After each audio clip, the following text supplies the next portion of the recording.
Corona संकट के बीच toolkit मामले में रियासी घमासान जारी है। इस मामले में प्रदेश कांग्रेस कमेटी ने प्रदेश में पूर्व मुख्यमंत्री डॉक्टर रमन सिंह और भाजपा के राष्ट्रीय प्रवक्ता शाबित पत्र के खिलाफ एफआईआर दर्ज कराया था, जिसके बाद से भाजपा ने अपने विरोधी के स्वर को तेज कर दिया है। धमतरी में बीजेपी द्वारा टूलकिट मामले को लेकर अलग अलग जगह धरना प्रदर्शन किए गए। विधायक रंजना साहू कार्यकर्ताओं के साथ अपने घर के सामने प्रदर्शन किया, तो वहीं बीजेपी के जिला अध्यक्ष शशि पवार और जिले के पदाधिकारी और कार्यकर्ता कचहरी चौक के पास धरना दिए। इसके अलावा प्रदेश युवा नेता जय हिंदुजा ने सिहावा चौक स्थित अपने प्रतिष्ठान के सामने प्रदर्शन किया। इस दौरान बीजेपी कार्यकर्ताओं ने कांग्रेस के खिलाफ जमकर हल्ला बोला। मैं भी हूं डॉक्टर रमन, मुझे भी गिरफ्तार करो। बगैर होश में आओ। कांग्रेस पार्टी हाय हाय हाय हाय हाय हाय। जेल भरा है, जेल भरेंगे। तानाशाही नहीं सहेंगे। मैं भी हूं डॉक्टर रमन, मुझे भी गिरफ्तार करो। बीजेपी नेताओं का आरोप है कि कांग्रेस भारत को दुनिया भर में बदनाम करने की, देश की छवि को खराब करने की साजिश रची थी, जिसका खुलासा टूलकिट के जरिए हुआ है। मगर अफसोस है कि कांग्रेस की देश विरोधी साजिशों का पर्दाफाश होने जाने के बाद भी जहां कांग्रेस को शर्मिंदा होना चाहिए था और उसे जनता से माफी मांगनी चाहिए थी, लेकिन प्रदेश में बीजेपी नेताओं के खिलाफ अपराध दर्ज कराकर कांग्रेस सत्ता का दुरुपयोग कर आलोकतांत्रिक हमले पर उतारू हो गई है। आज भारतीय जनता पार्टी के सभी कार्यकर्ता अपने अपने घरों के सामने कोरोना प्रोटोकॉल का पालन करते हुए हम सब धरना पर बैठे हैं। जिस प्रकार कांग्रेस के द्वारा जो टूल किट प्रसारित किया गया, गुप्त दस्तावेज जो प्रसारित किया गया और विदेश की मीडिया में जिस प्रकार वो भारत देश के खिलाफ जो अनर्गल बातें कांग्रेस के द्वारा की जा रही है, चूँकि शुरू से कांग्रेस की फितरत रही कि जब कांग्रेस का पर्दाफाश होता है तब कांग्रेस तिलमिला उठती है। और लगातार ये देखा जा रहा है कि कांग्रेस रहती तो देश में है, खाती तो देश का है, लेकिन बोलती दूसरी भाषा है। जिस प्रकार अभी कोरोना जैसी वैश्विक महामारी से पूरा भारत देश इस परिस्थितियों में गुजर रहा है और ऐसे समय में अपने ही देश के प्रधानमंत्री को मोदी वायरस कहना और जो दिवंगत जिनकी जली हुई डेड बॉडी है उनको ले जाकर और उनको दिखाकर नाटकीय ढंग से वहाँ पर प्रस्तुत करना, साथ ही साथ जो कोरोना जैसी वैश्विक महामारी में ग्रसित होकर जो लोग गुजर गए हैं, ऐसे लोगों के प्रति कहीं पर भी संवेदना कांग्रेस को नहीं है। और साथ ही साथ हमारी आस्था का केंद्र जहाँ पर हम सब ने लगातार हमारी भावनाएं जिस धार्मिक क्षेत्र से बंधी रही, ऐसी संदर्भ में भारतीय जनता पार्टी जो कांग्रेस के द्वारा टूलकिट दस्तावेज का जो हमारे राष्ट्रीय प्रवक्ता संबित पात्रा जी, राष्ट्रीय अध्यक्ष जगत प्रकाश नड्डा जी के द्वारा ये सब देश के नज़र जारी किया गया कि ऐसे कांग्रेस की जो भावनाएं उनको सिर्फ और सिर्फ राजनीति करना है, सत्ता पाने के लिए राजनीति करना है, ये उनका ध्येय रहा है कि हमें सत्ता पाने के लिए चाहे वो देश को गिरवी भी क्यों न रखना पड़े। और वो हम सभी जानते हैं कि जब आज़ादी के बाद भी हम अप्रत्यक्ष रूप से जो गुलाम थे, वहाँ पर कहीं न कहीं ये चीज़ें लगती थी कि कांग्रेस के सरकार में देश अभी भी गुलामी की दंश झेल रही थी और कहीं न कहीं देश के आन बान शान को हर एक मुद्दों पर, हर एक मामलों में हमने उसे गिरवी पाया है। इसी प्रकार आज जब यशस्वी प्रधानमंत्री नरेंद्र मोदी के द्वारा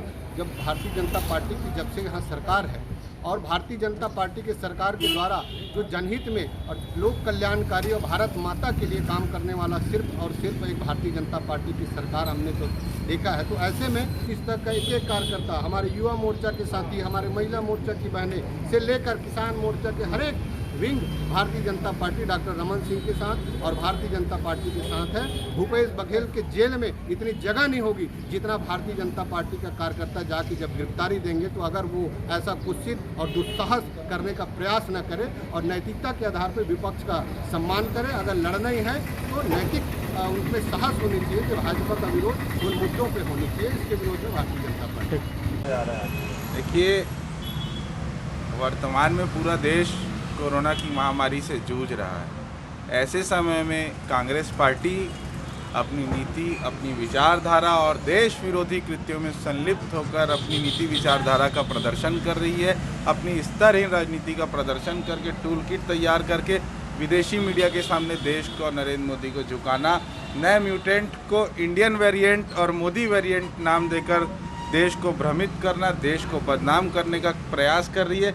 और जिसका खुलासा जब हमारे नेताओं द्वारा किया जा रहा है तो अभिव्यक्ति की स्वतंत्रता के अधिकारों का हनन करते हुए उन पर फर्जी FIR करना, उसके विरोध में भारतीय जनता पार्टी प्रदेश नेतृत्व के आह्वान पर आज हम भारतीय जनता पार्टी के कार्यकर्ता अपने प्रतिष्ठानों के बाहर अपने साथी कार्यकर्ता भारतीय जनता पार्टी प्रदेश छत्तीसगढ़ के द्वारा आह्वान पर आज एक धरना प्रदर्शन दिया जा रहा है कांग्रेस के विरोध में। टूल किट जो गुप्त दस्तावेज बनाकर देश को बदनाम करने में कांग्रेस लगी थी और हमारे केंद्र नेताओं के ऊपर झूठा FIR जो किया गया उनके द्वारा, उसके विरोध में हम धरना प्रदर्शन कर रहे हैं। आज पूरा देश कोरोना महामारी में लड़ रहा है और कांग्रेस पार्टी केंद्र सरकार के विरोध कर रही है और इसके लिए हमने आज धरना प्रदर्शन किया है। आज हमारे भारतीय जनता पार्टी के द्वारा यह धरना प्रदर्शन किया जा रहा है कांग्रेस के खिलाफ। अभी लगातार देखने में आ रहा है कि कांग्रेस बहुत गंदी राजनीति कर रही है। अभी देश जिस तरह कोरोना वैश्विक महामारी में चल रहा है, ऐसे समय में जहां पर कांग्रेस को आज भारतीय जनता पार्टी की मोदी जी की सरकार है, उनको सपोर्ट करके चलना चाहिए, उनका हौसला बढ़ा करके चलना चाहिए ताकि इस वैश्विक महामारी से भी हमको निजात मिले। और ऐसे विषम परिस्थितियों में भी कांग्रेस का जो गंदा ये राजनीतिक चरित्र जो दिख रहा है, एक टूल किट ऐसा दस्तावेज मिला हुआ है उस गंदे चरित्र का, और डॉक्टर रमन सिंह के खिलाफ जो FIR हुआ है उसके विरोध में हम लोग यह धरना प्रदर्शन कर रहे हैं। भूपेश सरकार हमें गिरफ्तार करो, गिरफ्तार करो, गिरफ्तार करो, भूपेश सरकार हमें भी गिरफ्तार करो, गिरफ्तार करो। रहा है। और हमारे देश के यशस्वी मजबूत प्रधानमंत्री माननीय नरेंद्र मोदी जी देश की सुरक्षा और स्वास्थ्य को लेकर बहुत चिंतित हैं और देश से कोरोना मुक्त करने के लिए अपने स्तर पर नरेंद्र मोदी जी आज पूरे भारत देश में हर प्रकार की सुविधा उपलब्ध करा रही है। लेकिन आज ये कांग्रेस पार्टी टूल किट्स के माध्यम से पूरे नरेंद्र मोदी की नीति को दुष्प्रचार कर रही है।